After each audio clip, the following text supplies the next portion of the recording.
Hey everyone, I'm Megan and this is Jessie. Hi. Jessie, what is this? It's a garage. I built it for you to keep your race car in. Oh, Jessie, thank you. I love it. You are welcome. You are my very best friend, and I wanted to do something nice for you. Oh, Jessie. First you gave me a race car, and now you've built me a garage. You are my very best friend too, but you know what? What? You would still be my very best friend even if you didn't give me a race car or build me a garage. I would? Yes. I don't love you because you do nice things for me. I love you just because.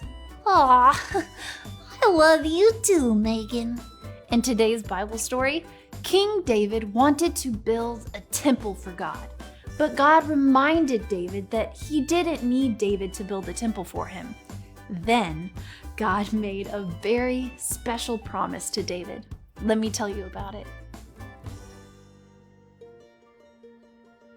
God had chosen David to be the next king of Israel. As king, David lived in a beautiful palace, and God gave his people a time of peace. David brought the Ark of God to Jerusalem, pitched a tent, and set the Ark inside the tent.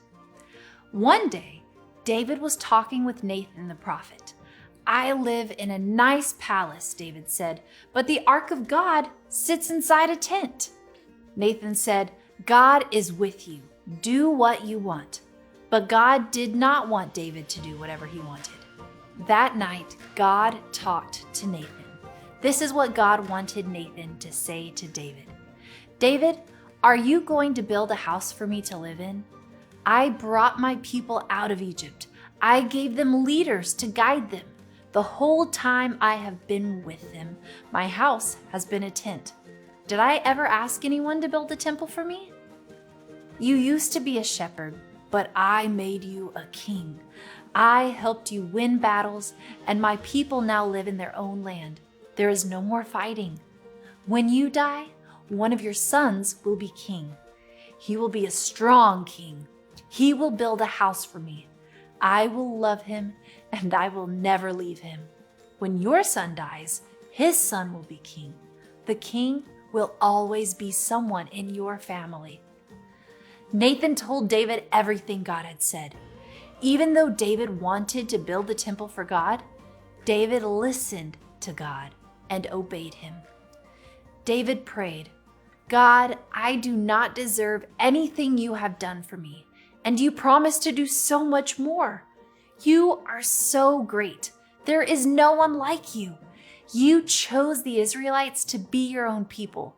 You rescued them from slavery in Egypt. God, please keep your promises to me and my family. I am sure you will keep your promises because you always do." God promised David that every king of Israel would come from David's family. God kept his promise. God sent his son Jesus as part of David's family. Jesus is our king.